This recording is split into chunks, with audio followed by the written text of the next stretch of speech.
Hey, it's Stephanie. Welcome to Glow Big Sober. I'm so excited to be here with you today. Before we dive in, I want to remind you that I offer a range of resources to help you on your journey to being happier, healthier, more spiritual, more sober, whatever it is, I have something for you. Whether you're interested in my free 5-day Glow Up Challenge, easy and fun sobriety programs that'll help you get your glow back, or one-on-one coaching services, I'm here for you every step of the way. Just go to vibewithstephanie.com and check out all the resources now.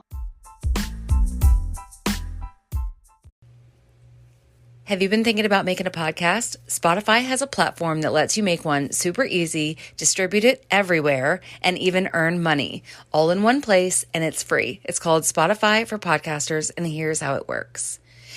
Spotify for Podcasters lets you record and edit podcasts right from your phone or your computer. I'm doing it on my phone as we speak. So no matter what your setup is like, you can start creating today. And then they distribute it for you everywhere that podcasts are heard. You can also do video podcast. And with Spotify for Podcasters, you can earn money in a lot of different ways, including ads and podcast subscriptions. Best of all, it's free with no catch. I feel like having options to do video podcasts, question and answers, and polls has let me be creative on another level, so I highly recommend that you give this a try. Download the Spotify for Podcasters app or go to spotify.com/podcasters to get started. Hey, welcome to the Glow Big Sober podcast. I'm Stephanie, your host, and I'm super excited to dive in to an important topic that has been on my mind a lot lately, and that is the power of self-love.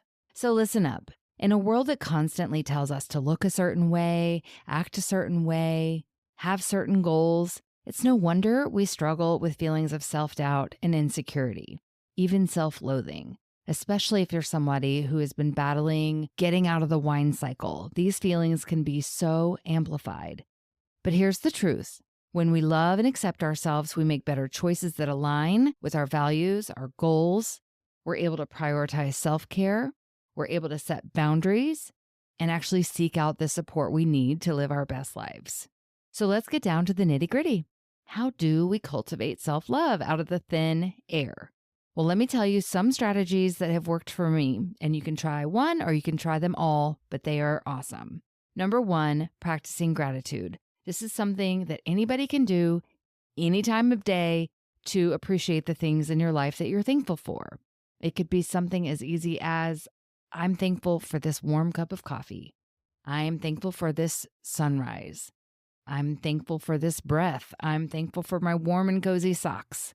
Whatever it is, make sure that you are practicing gratitude, and that is going to soften your heart, make your day a little bit brighter, and cultivate self-love. Another thing you can do that's going to help you cultivate self-love is to set boundaries. Learn to say no to the things that don't serve you and yes to the things that do.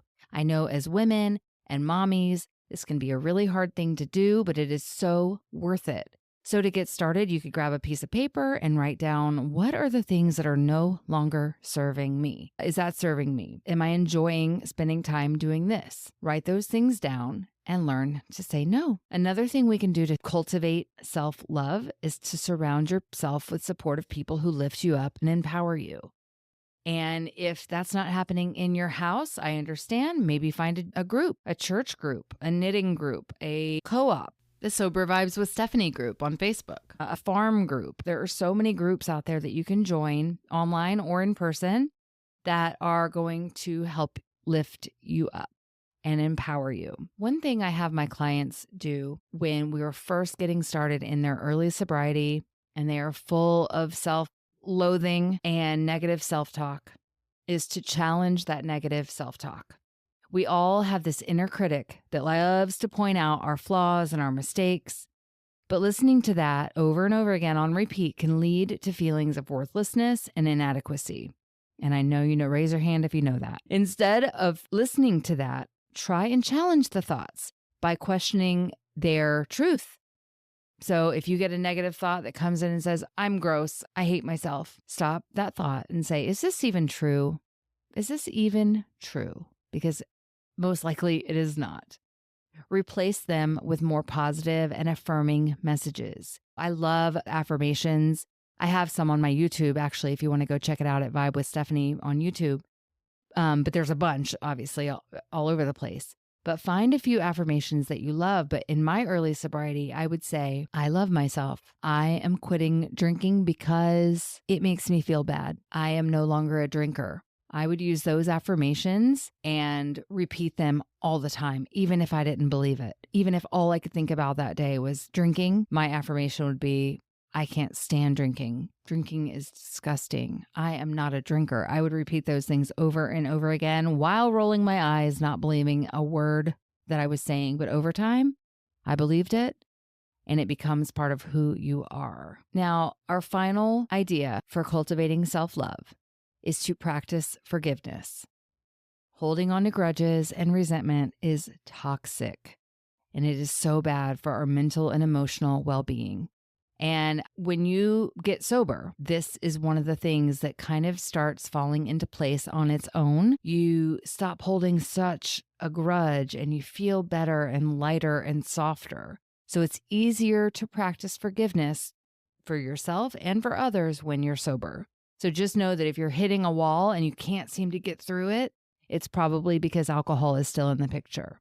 If you can get rid of that, your forgiveness towards yourself and others is going to come so much easier.